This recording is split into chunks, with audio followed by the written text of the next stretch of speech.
Good morning, ladies and gentlemen, and welcome to the panel discussion on handicrafts in Asia-Pacific region, which is part of the Handicrafts Week that is being held in the state of Kuwait by the National Council for Culture, Arts and Literature in collaboration with the World Crafts Council Asia-Pacific region. My name is Sarah Glubb, and it's my pleasure to be the moderator for this discussion. And I would like to inform you that there will be a question and answer session after the four discussions are presented. So if you could take a note of any questions you may have and wait for the end until you raise them. Thank you. First of all, may I briefly introduce to you our first speaker for this morning, which is Mrs. Raja Fauziya from Malaysia, who will be discussing the objectives and the history of the World Crafts Council. Raja Fauziya has had a long and distinguished career in the development and promotion of the arts and crafts of Malaysia. The first Director General of the Malaysian Handicraft Development Corporation, a former regional president of the World Crafts Council, Asia Pacific, and president of the Crafts Council of Malaysia, she continues to sit on the Board of Trustees of the National Library. Raja Fauziya, who has curated several craft exhibitions and contributed numerous papers at international conferences, has received many awards for her work, including Malaysia's National Arts Award in 2009 for her individual efforts in promoting the arts. Please welcome Mrs. Raja Fauziya. Bismillahirrahmanirrahim. Assalamu alaikum wa rahmatullahi wa barakatuh. Good morning, and it's so lovely to be here in Kuwait City and to meet so many friends, to make new friends. On behalf of my family and I need to say, because in Kuwait, the family comes first. So they send their love, their best wishes for a wonderful craft week, which Dr. Gada Kadumi is organizing under the patronage of the National Council for Culture, Arts and Letters. Thank you, Dr. Gada, for your kind invitation, and to the Secretary General of NCCL. For many of you here today, I think the World Crafts Council is not anything new. But let us perhaps use this session to recap what we have journeyed in the last almost 50 years of the establishment of the World Crafts Council. As old friends and as new friends, we shall develop perhaps a network that will suffice for us to step into the future. Without a past, as they say, there can be no future. So it is for the future that we are directing ourselves, but it is the story of the journey. Where must we begin? Just sit back and relax. I just want you to think of, perhaps some of you might just want to close your eyes and think of a wintry day in November of 1964, somewhere in New York, United States of America. There, amidst so many ambassadors, representatives of many countries of Asia, Pacific, of Europe, of America, South America, and all other countries, were three strong personalities: Mrs. Patch, Mrs. Webb, and Kamala Devi. These three people were instrumental in the creation and the establishment of the World Crafts Council. They advocated that it is time that the world looks at the craftspeople who have been toying and doing handcrafted products using different materials, with sensitivity, with patience, with accomplishments that have graced the many homes, the many establishments, the many galleries, and the many institutions that there were. So these three ladies, the spontaneous call to come together has been very well responded, and together they formed and inaugurated the World Crafts Council. That was in 1964. Unfortunately, I was not around to witness that scene. But many times I was told the same story when I have had the opportunity to meet Kamala Devi when I was being groomed by her to take over some aspects of the World Crafts Council of the Asia Pacific. If that was the spirit, the feeling, how do we feel it today then? Have we been able to take on that spirit, that goodwill, that feeling of compassion, that feeling of passion, commitment, and dedication to venture into the many aspects that we can help with the crafts people? So in 1964, the World Crafts Council was born, and with it, the world got united. The 5 geographical regions of the world under the UNESCO scope became one. It became one in its aim, in its objective, to help basically the issues that they tackle over the years were, what is crafts? Why is crafts so important?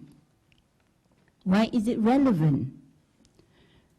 Then they said, if it is relevant, if it's important, what they make, then what is the status of the craftsperson? What about their welfare? Are they part of the industry? Are they part of where? In the whole system of the economic enterprise. The people wondered about the excellence of craftsmanship, about design and market, and then the promotion, exhibitions, taking them on long journeys and showcasing.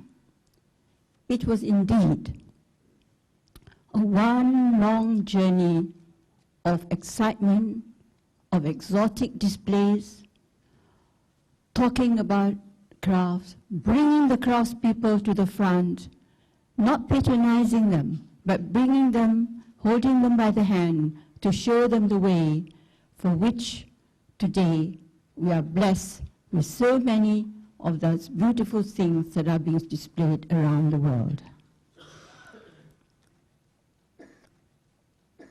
These were some of the issues, and the advocacy was to bring them together. But it needs dedication, it needs commitment, it needs passion. You have to give up your energy for this work. There's no time to say, I can't do it today because tomorrow is waiting. So on the journey we went. But our concern here today in Kuwait is to look at what is the agenda for the World Crafts Council Asia Pacific region. We're one of the 5, and one of the 5 that must shine bright, as sure as the sun that rises like this morning over the seas in Kuwait, and the sun sets again tonight. So between that part of the sunrise and sunset, we have to accomplish something. What have we done? It is not a time to talk about the beautiful things, the beautiful accomplishments. You know them already.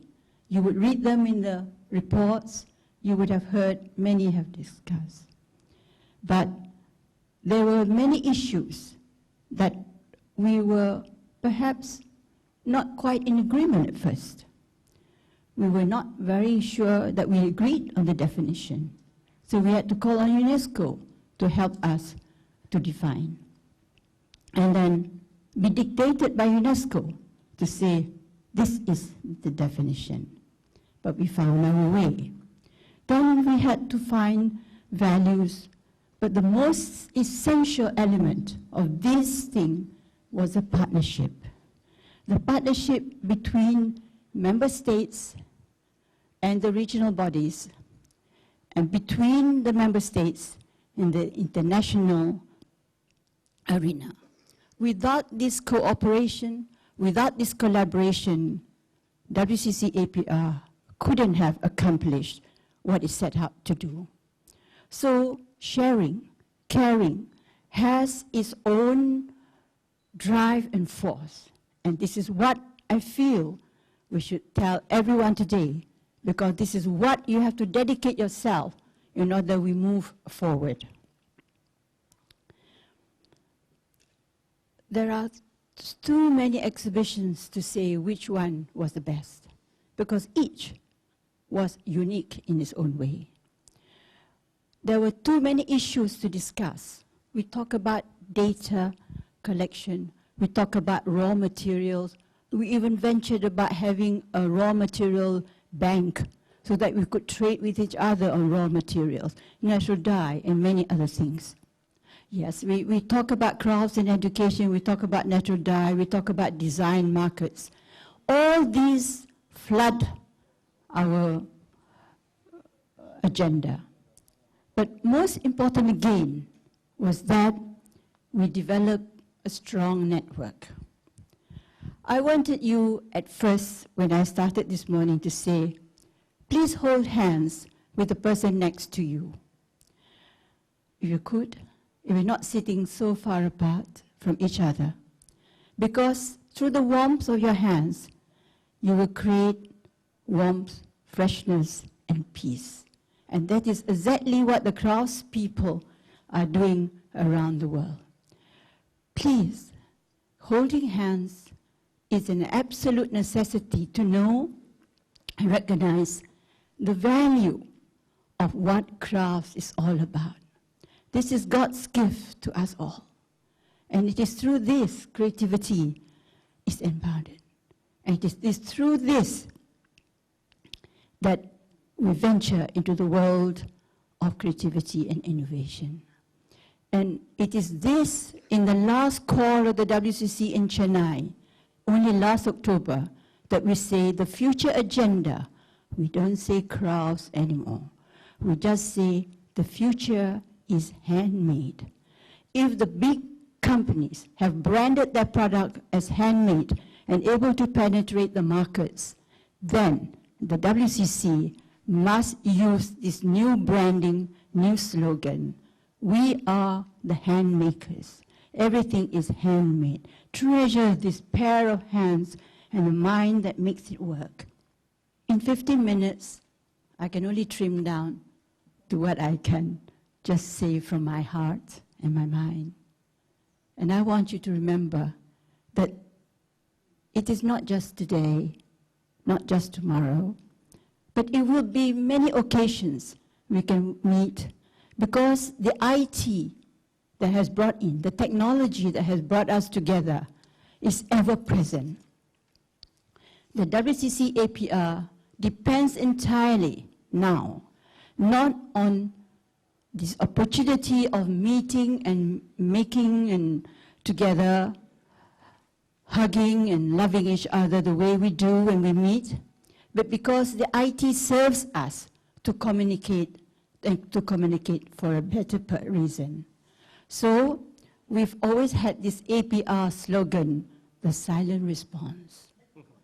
And today, I want to tell you again that we want to abolish this thing called the silent response. And it is a personal duty to see that communication is rife, communication is always responding, and that through that you respect one another for being not silent and responding to all issues and so on. We've had presidency right across the Asia-Pacific region. We've had presidencies of Asia that came from India, Japan, Sri Lanka, Malaysia, Iran, Thailand. Have I left out any other countries? Yes, and now we move into West Asia. You see, there is this element of democratic feeling in Asia. We don't talk about it. It is called tradition. And the tradition calls and demands us to respect one another and to respect the rule of rotation. We don't go and say, look, I'm ready. I'm ready to take over. You may be ready, but your friends may not be ready to take you, right? So the Eastern tradition of wait and look at tradition, value them, has had a big hold on the Asia-Pacific region. I mention this because it is not written in the manual of the APR. It will never be written, I think, because things like this are never spoken of, but acted upon. So because of this, we've had this democratic process of rotation within the sub-regions, the 6 sub-regions of the Asia-Pacific. And we live and abide by it.